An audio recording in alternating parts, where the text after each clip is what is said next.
Okay, yeah. Going into this week, I was a little bit surprised we didn't see any Zoo at all. From the European Grandmasters, at least. But yeah, I mean, Viper's also played Peanut Shaman, right? So I think generally he'd lean towards a slightly slower list. And we do see Viper also take a slightly different route with this Mage, although it is the tempo list. He is including one Imprisoned Observer, but I think much to everyone's delight, apart from Jambray maybe, he is not cutting Mana Cyclones from this version. Thank you, production team, for putting the due amount of respect on RDU's name here. Best game win percentage in Europe, therefore making him the best player in the world. Confirmed via maths. Yeah, also, like, I don't know where Viper's moved to, but that just looked like it was I don't know, just some kind of hellfire coming up there on the cameras. It was just, oh, he has changing lights. He's just strobing. He's just strobing. Nothing wrong with some mood lighting, but just the fact that on the full cam it was just bright, angry red. I was like, wow, Viper's raging right now. But let's get into this game. Viper, as well, as you can see, 0-2 so far in round robin versus RDU, who is the opposite, is 2-0, which means a win for RDU could just further the gap between the top and the bottom, but a win for Viper could just push all that back. Picking up right where we left off. RDU, 2 seconds into his turn, has already played 3 cards. Yeah, I was going to say, where did his opening hand go? Yeah. Kept prep dirty tricks. Clearly had the intention of making something like this happen. The fact that he drew a 1 thief, he just chose to do it immediately, and there's a quote-unquote small punish, but it's still absolutely fine, as a minion consolidated on board, and then Questing Adventure and Shadow Step available. Big Questing or Big Edwin is huge in this matchup, of course, against Druid. Yeah, a very shadow steppable minion as well there for that question. I wonder. There is just coin Gidra or more realistically, just maybe even hold off hero power and then go for a wild growth on curve if Viper wants to hold on to all this mana. But the only problem he has right now is he doesn't actually have anything to pay off this ramp with.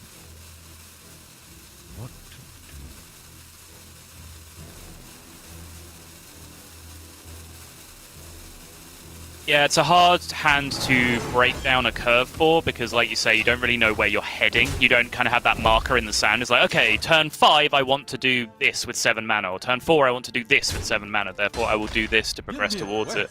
You don't really have that option. RDU has a pretty clear marker in the sand, though. His hand is telling him exactly what to do this game. Also, the problem is how Viper chooses to play around this secret as well. He's tough. Yeah. At least in those early turns, but yeah, RDU is just going off right now.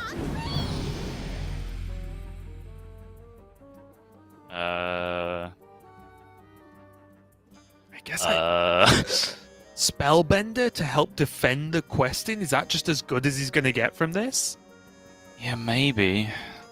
I mean, Viper is playing, double Bog Beams there, so it could soak one of those at worst. Like, it's tough. I think it's just the best of a bad bunch. So now, having already kind of looked preemptively at how Viper was going to deal with this situation, he has some ways.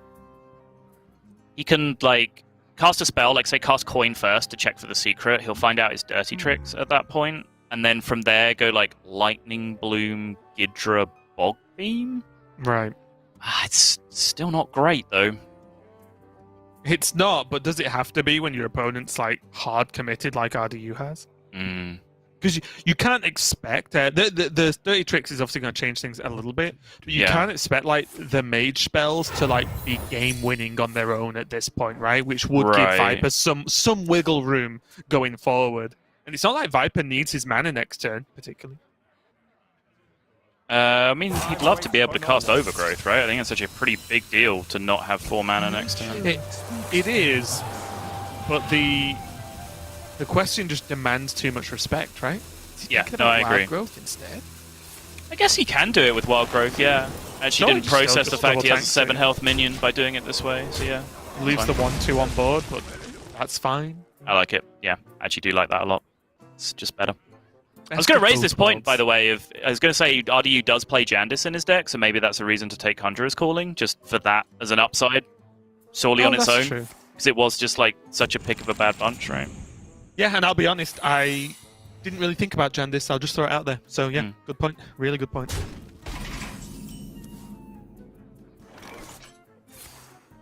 Mana spent. Love to see it. As for the counterspell as well, unlucky. Look, Viper, just focus on the spending your mana part, okay? Ignore the part where your opponent's board got like 4 times bigger. Ignore that.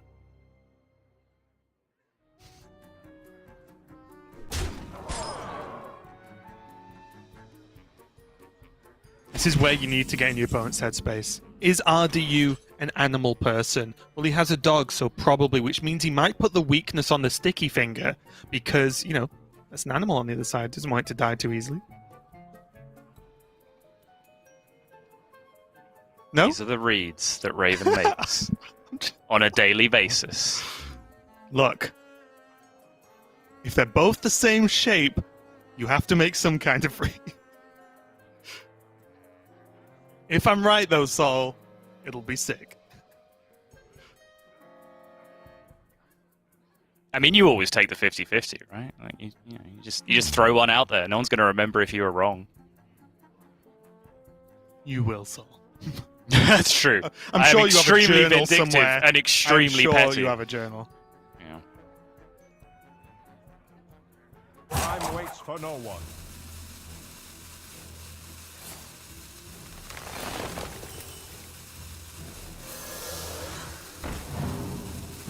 Moment of truth. What if he just bottles it and kills the Jandis?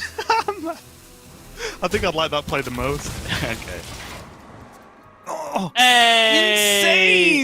Insane! Raven's a moron! Hey! I don't think we need to see that play for you to say those words, Saul, but okay. Viper? I feel your pain, friend. I would have definitely made that play.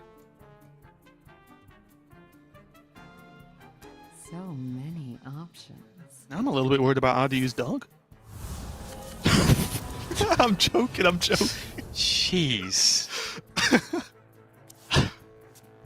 A line, Raven. God, why do you have to be so controversial all the time? Yeah. It's the first word you think of when you think of me. Neophyte there for RDU is going to be really nice. It doesn't overly lock any specific one power play out from Viper. But it does just lock out potential combos, which is going to be nice. Nice enough for RDU when he's this far ahead on board. Choose soon.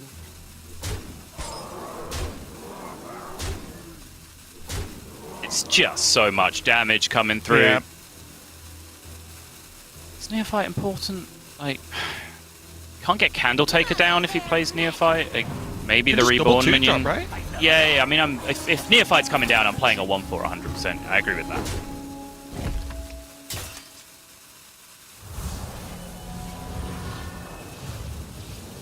Yeah, he also keeps the Candle Taker anyway, right? That's true. Has a secret in this hand for the Hanar. All lines up to me.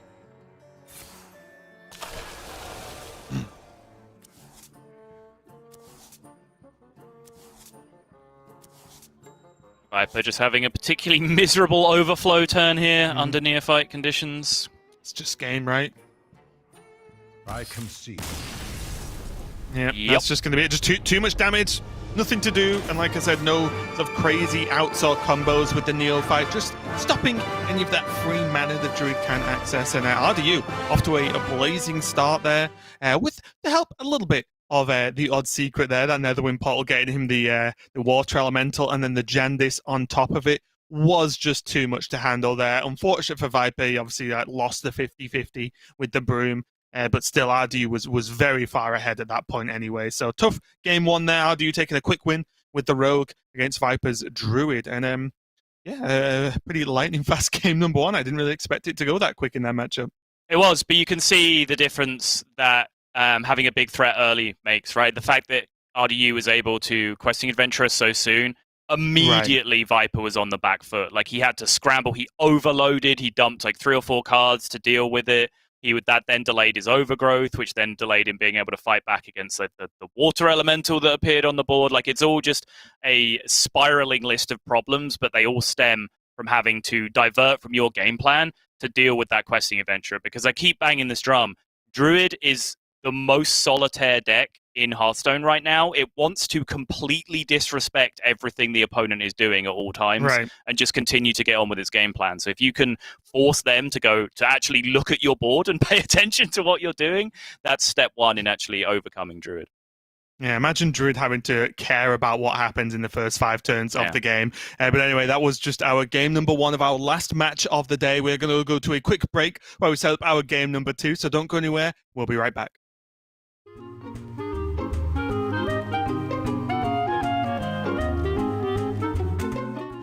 もし自分のハースストーンのプレイに、スローガンをつけるとしたら 아무래도 팔기 위해서라면은 장점을 더 부각을 해야 되니까 장점을 말씀드리면은 ハースストーンのスローガンとしては自分が楽しく勝つことをスローガンとしていきたいと思います。ちょっと歌はわからないです。楽しさ第一かな。잘합니다. ハーストーンのスローガンを考えるなら運が良ければ上手い人にも勝てる。 My slogan will be Town 60229 is the best. Okay? 제 하스스톤 슬로건 방식은 쉽고 빠르게 라고 하고 싶어요. 如果我的炉石的打法当成一个产品来卖我觉得还是不要，我觉得我会破产。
We are back and ready to continue our series with RDU versus Viper. Bit of a lightning fast game number 1. RDU just keeping hold of that board. Viper not being able to respond fast enough with that Druid, but it does mean we are getting into our game number 2 now that the players are ready, and I do believe it is going to be a Druid mirror now, Sottle. And we did see Viper's Druid there with the Mount Sellers, and RDU take another quick look here. Looks like he's also playing that Mount Cell list, as we mentioned, with that Forest Warden Omu. So it's going to be at least close to a mirror match here for these players.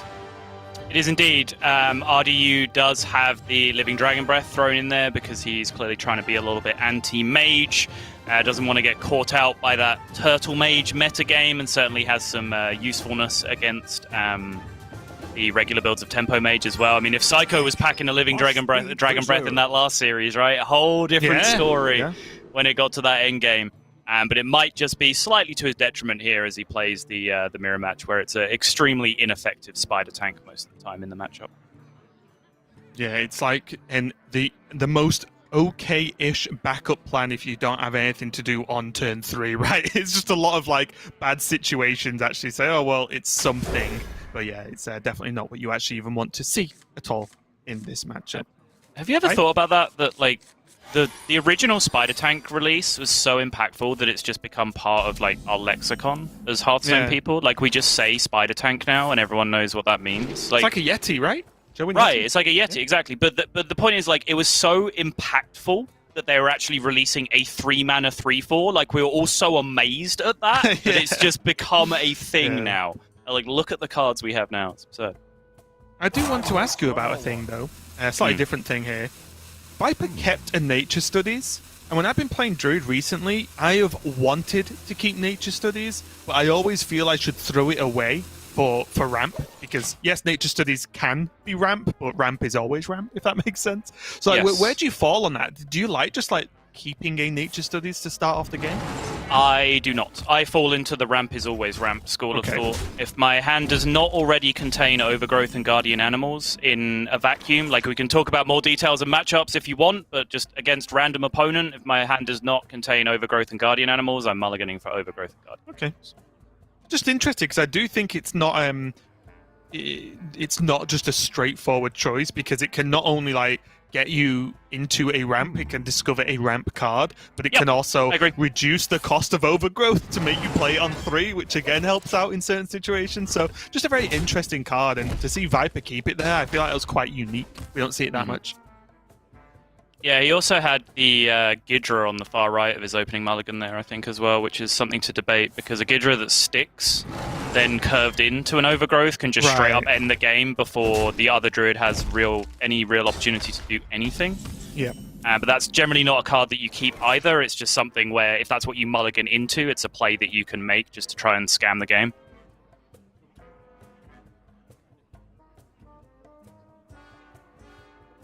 Five mana, 6 mana, 7 mana Mount Seller? Seems good to me.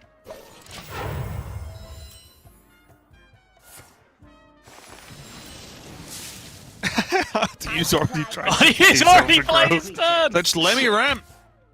Viper's already played his next turn! Oh no. Oh yeah, you guys can stay. Oh wow, Power of the Wild's actually pretty solid here, but does he want the minion or the buff? Gotta be minion, right? I think so. I don't think 4 health on this bear makes much difference. I guess it dodges a bog beam at that point, but does it matter? Interesting. Actually, I guess I don't appreciate how far away he is actually from like Survival of the Fittest and all of that other stuff. The fact that he already had a Mount Seller on the board, my brain just blanked on how much mana he had at this point. Yep. I think the buff is actually perfectly fine. I do that. So actually only got 4 mana. Honestly, it's probably the thing I get wrong the most consistently whilst casting is just assuming Druids have 10 mana. Any turn of the game. It's like, you've got 10 mana. Oh, you've got 10 mana. Actually, yeah, looking at the game state, I totally get why he did this, because RDU is just playing the normal curve, right, of Overgrowth into Guardian Animals. Right. So he doesn't want to leave a 3/3 up for a value trade from the Guardian Animals coming up. He's making it 4 health instead. That makes sense. Now, again, we're starting to see just the power of Omu. It doesn't have to do the big Mally turn, doesn't even have to do the big KT combos. Yeah. This is often just enough. Think of it as a slightly, a lot more flexible Anubisath, right? It's just an extra minion sometimes, but then sometimes it allows you to do the truly nutty things. I don't think Viper can quite believe that he doesn't have a board anymore. Yeah, after that turn, that early, Yeah. Okay. He is allowed to play Hearthstone. That's probably the best draw in his deck, though. Activates the Bog Beam straight up as well this turn when he casts it. Here's a tough question. Does he actually play this Broom, or does he not bother? What do you want to do with the Broom? It's very nicely into the 4/1, right? So then it can potentially open up value trade with the 3/3 he already has. I understand that, of course, makes Mount Seller turns a little bit weaker, which is the downside, but it's a tough call. Yeah, he like weakens his Mount Seller a little bit either way, right? Because the other option is just to use the Bog Beam that will cost 0 to do that same thing and save the Broom, but then obviously he doesn't have a 0 mana spell to go along with his Mount Seller next turn. So it's weird, right? Because it's like, okay, just Overgrowth pass, save the Broom, but then you're down a 3/3 for no reason. You know that you might not need to be down, which is kind of another minion from Mount Seller. Yeah, it's actually a little bit tricky, honestly. But there is someone I know who always tells me I have to spend my mana every single turn, so... that's me! Applying That's that me! logic. He's talking about me. Folks, he's talking about me. He's going to hold on to it, though. And now he will get the benefit, at least, of having the Mount Seller Bog Beam into a Broomstick turn, if and so required. Yeah. Bloated Python, pretty sick pull off the Teacher's Pet for RDU, though. Wait, this is an insane turn, right? You can just play the runner, use the studies to just preload the survival next turn. Mm-hmm. Oh.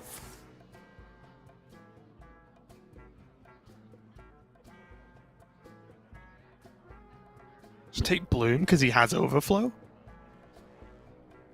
You take Bloom because you have Mount Seller, but yes, Bloom. We're just eyeing different cards, Raven. That's fine.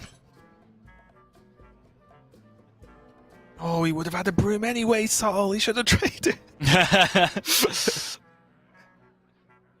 Also, funny enough, no real good Bog Beam targets here either. I supply only the finest creatures.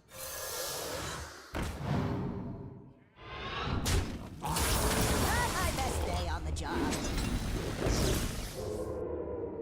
Job done. Unfortunate. But he did have to do it that way. Yeah. Yeah. Just unfun for Vibe here. Now he's going to get the bad news that Survivor of the Fittest comes down pretty cleanly. His second Mount Seller gets chewed up by the Twilight Runner, and things are going from bad to worse. And he's just a turn behind. That stealth minion could have been a huge deal if Viper himself were able to pop off with the survival this turn, but just finds himself a turn behind the play right now. He's always going to be playing catch-up from this point, it seems. His best card to actually come back from one turn behind in the Druid Mirror is Exotic Mount Seller, and he's already used both of those this game. I was actually a little bit surprised with that turn. I actually thought he was going to go, like, leave them in double stealth, and then Survival of the Fittest the turn after. I know that's very slow. It's so slow. It is, but... Oh, is it slower than just ending the turn with a 1/1? What is... I mean, his opponent's board is also dead. Looks pretty full to me. But yeah. Oh. Viper just taking hit after hit, and now the two massive Threshers on board. Oh. I play the Guardian Animals, but I think we're as close to a concede as we're going to get here.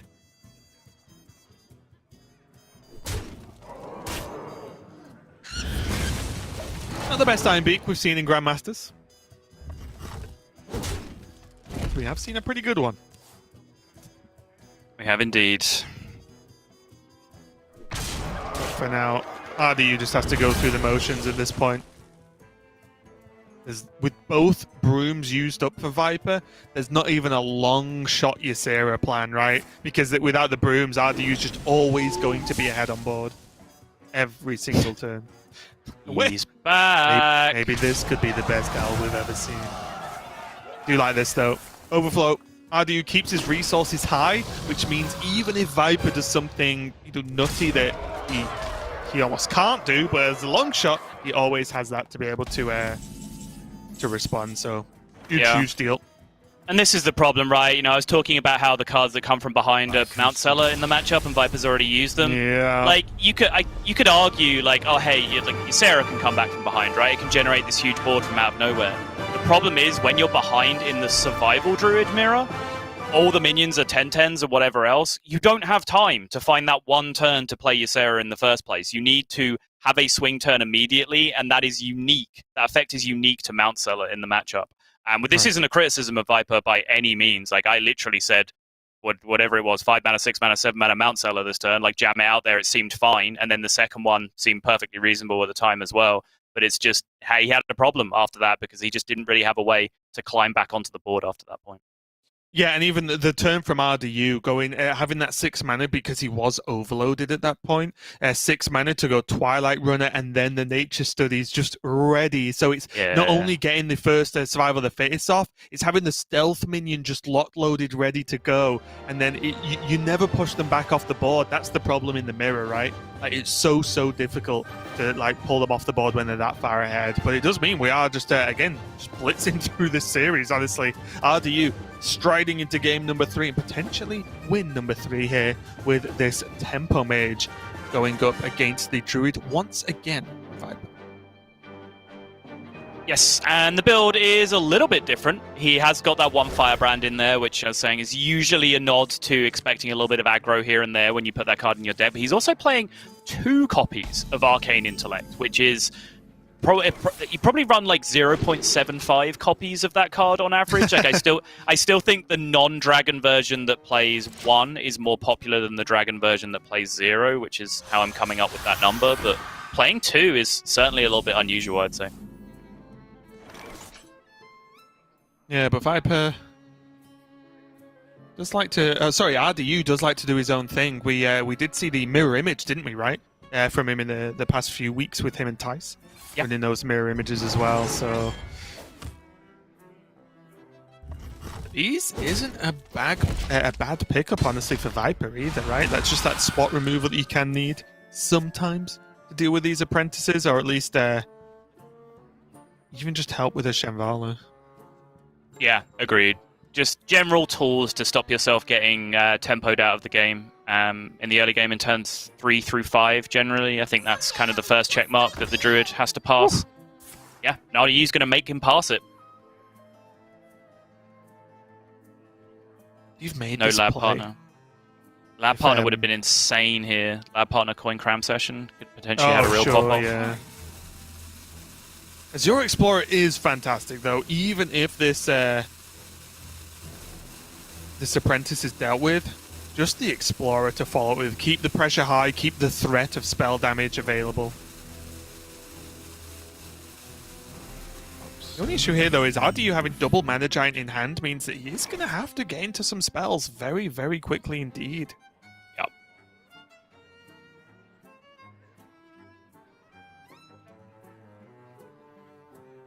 It's like a pretty simple bees. Viper could spend his Lightning Bloom here on some kind of Gidra play. I don't particularly like it. Yeah, I did instantly, of course, jump to potential Gidra options here, but the only reason I would like it is it wouldn't even work, right? Yeah, okay, it doesn't matter.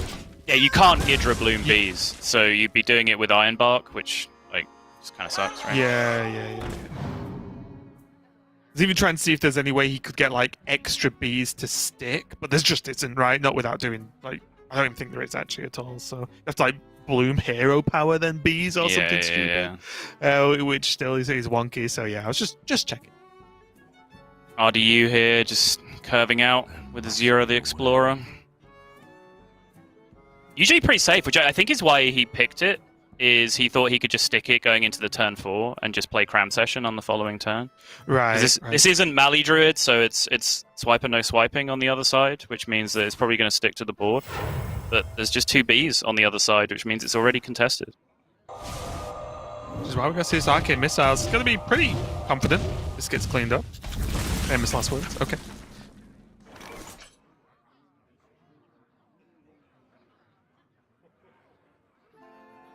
Yeah, really wants to protect it for this Cram Session. Also really wants to discount those Mana Giants, so it just all adds up.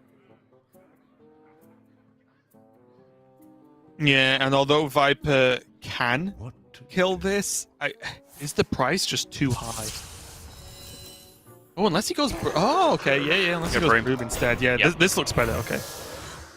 I respect this. I think this is a proportional reaction to the situation. Like, if Cram Session gets dropped on this thing, you're in trouble. I think you know that from the Druid side, because your start has been quite slow. You kind of have to force the Mage to have a slightly slow start as well. And allowing them to Cram Session on that Explorer is just way too much there.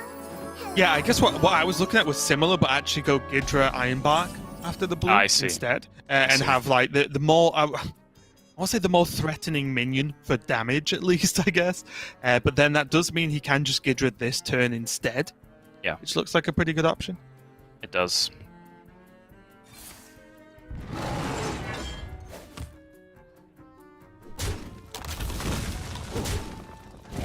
Slow turn here from Viper. Well, it seems to be fine. Does still have this Innovate to maybe get into a 7 mana play if he draws into one next turn. RDU is starting to get close to just having these giants active and have them at such a cheap cost to make them playable together, which is actually pretty tough for Druid to deal with. Viper just can't believe it. He's the best player in the world. I don't know how else I can make this clear to people, okay? Why does no one understand this? We've pretty much said he's going to win before the match started, okay? Don't act surprised. On a serious note, though, 8-8 this turn? Thoughts? I wonder. Wait, what are we doing? RDU's turn. Oh, I thought you look at Druid. I'm like, no. Excuse me? Like, what am I missing? Oh, so go for Apprentice instead? Well, no, his giants cost 4 at the start of the turn. He could have just played an 8-8. Oh, well, it's kind of what I was talking about before. I think RDU really wants to just land them both together and have them not really answerable, right? I think is the plan. So I do like this. Obviously, it worked out pretty well with the Kaj, but I think I like him just go because he has the ability to quite easily soon to just go double 8-8, and I think that's going to be way more impactful than one at a time. Oh, jeez. Now it is. I don't even think I can look because Viper is going to be upset, I imagine. Studies. Bit of a whiff. We take Reservoir, though. That's fine. Not the ideal, but we'll take those.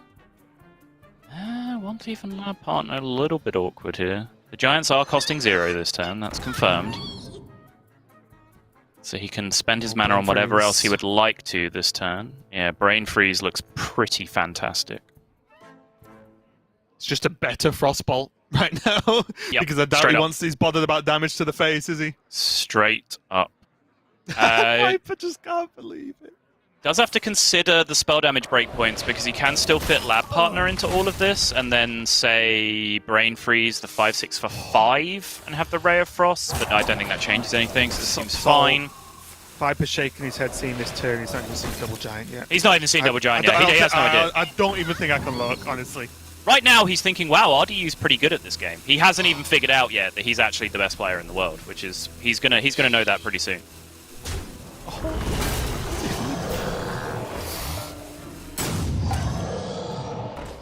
Mukla?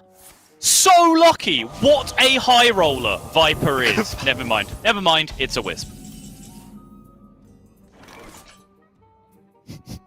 I just feel bad, Sol. I don't know what to say.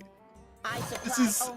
I don't want to say it's unfortunate, like RDU's got like super lucky or anything like that, but it just must feel terrible for Viper. He's 0-2 down in round robin. He goes up against RDU, who seemingly cannot be beaten. And now he looks like he's going to be 0-3 down. Oh, that's why you put 2 Arcane Intellects in your deck, Raven. And there's just nothing that Viper can really do about it. I feel really bad. Jam it right, minions go face, spider tank in play, clear the board.